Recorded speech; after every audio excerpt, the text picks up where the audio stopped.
जय माता दी।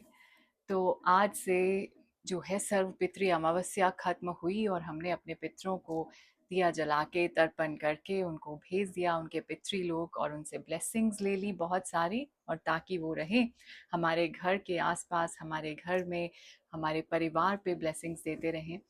इस तरह की प्रेयर्स करके उनको भेज दिया। अब कल से शुरू हो रहे हैं शारदीय नवरात्रे। माँ आ रही हैं इस बार पालकी में। उन्होंने इस बार का वाहन चुना है अपना डोली। हर बार जिस भी दिन नवरात्रे शुरू होते हैं उसके अकॉर्डिंग जो है माँ अपना वाहन चुनती हैं। कभी हाथी पे आती हैं, कभी घोड़े पे आती हैं, कभी पालकी पे आती हैं। तो बहुत सारे लोग ये भ्रम बनाकर बैठे हैं कि इस बार पालकी पे आ रही हैं, ये शुभ नहीं होगा। देखिए, माँ जैसे भी आए वो शुभ ही होता है, वो ऑस्पिशियस ही माना जाता है, ठीक है। लेकिन जब हम ये कहते हैं कि पालकी पे आ रही हैं, शुभ नहीं होगा, तो देखिए इसमें शुभ अशुभ वाली बात नहीं है। हाँ, ये ज़रूर कहा जाएगा कि टफ टाइम आपको देखने को मिलेगा। टफ टाइम में वो एक वर्ल्ड वाइड टर्म पे भी हम देख सकते हैं। इकोनॉमिक डाउनटर्न आ सकता है, स्लो ट्रेड हो जाएगा, या फिर ग्लोबल वायलेंस हम थोड़ी सी एक्सपीरियंस कर सकते हैं। उसके अलावा कोई किसी टाइप का पैंडेमिक या एक पार्शियल पैंडेमिक की बात कर सकते हैं। लेकिन ये सारी टफ जो सिचुएशंस आएंगी उनके लिए माँ जो है वो हमें स्ट्रेंथ देने आ रही है। तो इस बात का हमेशा ध्यान रखिए कि माँ कभी भी अशुभ वाहन नहीं लेकर आती हैं। वो एक संकेत देती हैं, साइन देती हैं कि इस बार का समय जो है वो कैसा जाने वाला है।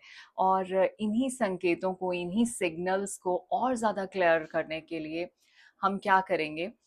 देखिए, 3 चीज़ें हैं, जो 3 रिचुअल्स हैं वो तो परफेक्टली आपको फॉलो करने ही है जब आप नवरात्रे स्टार्ट कर रहे हैं, पूजा माँ की स्टार्ट कर रहे हैं।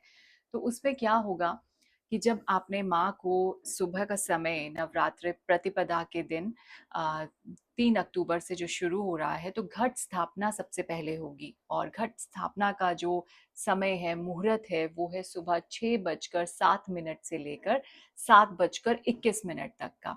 तो करीब करीब 1 घंटा 6 मिनट या कुछ का जो ये समय है, ये शुभ मुहूर्त माना जाएगा। और उसके बाद में जो है अभिजीत मुहूर्त का समय आएगा। और अभिजीत मुहूर्त में भी कुछ इसी तरह का समय है, 11:14 से लेके 12:33 तक का। तो एक ये मुहूर्त भी आपको मिल जाएगा घट स्थापना के लिए। अब घट स्थापना क्यों की जाती है? कलश रखा जाता है जिसमें जल भर भर के रखा जाता है, और माँ को ये रिक्वेस्ट की जाती है, प्रेयर्स की जाती हैं कि माँ इस जल में आकर आप समाएं। और इस तरह की ये प्राण प्रतिष्ठा होती है। ये क्योंकि हम सब जानते हैं जल में जीवन है, तो माँ को उस जल के अंदर माँ की एनर्जीज को बोला जाता है कि आप इसमें आके समाएं। और उस पर हम जो नारियल है, श्रीफल, उसको रखते हैं। तो ये हुई हमारी कलश स्थापना, ये ज़रूर करनी है आपको शुरू में। फिर उसके बाद में अखंड ज्योति प्रचंड होगी। और अखंड ज्योति जो है वो थ्रू द नवरात्रास, लाइक 9 दिन पूरे वो जलती रहेगी। उसी के साथ में हम खेती करेंगे जौ की, तो जौ बीजे जाएंगे और 9 दिन में उन जौ का बहुत प्यार से ख्याल रखा जाएगा। तो इन तीनों से कैसे आपको संकेत मिलेंगे कि कैसा समय आने वाला है, क्या है। तो सबसे पहली चीज, जब आप जल स्थापना, घट स्थापना करते हैं और माँ को जल के अंदर उनकी एनर्जीज आने के लिए प्रे करते हैं, तो वो एक कनेक्ट, वो जो एक स्पिरिचुअल कनेक्ट आप फील करते हैं उस समय, वो सबसे बड़ी चीज है। फिर उसके बाद में जब ज्योति प्रचंड होती है, तो उसके लिए ना बहुत सारे लोग वहम करना शुरू कर देते हैं।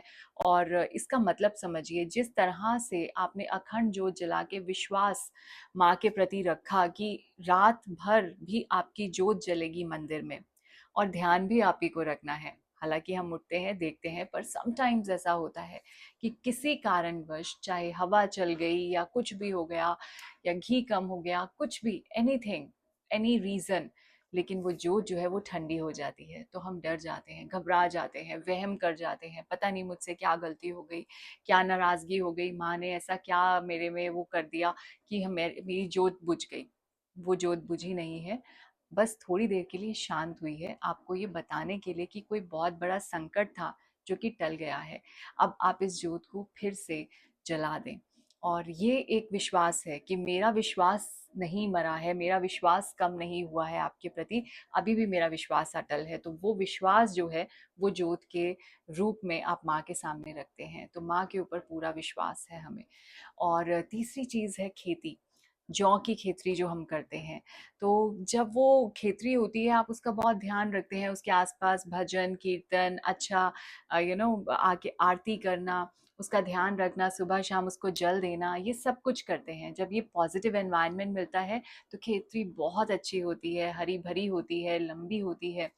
तो उससे आपको ये संकेत मिलते हैं कि माँ आपकी सेवा से बहुत खुश है, और आने वाले जो 6 महीने हैं वो बहुत अच्छे जाने वाले हैं। आपकी जितनी मेहनत आप करेंगे उसके फल आपको मिलेंगे।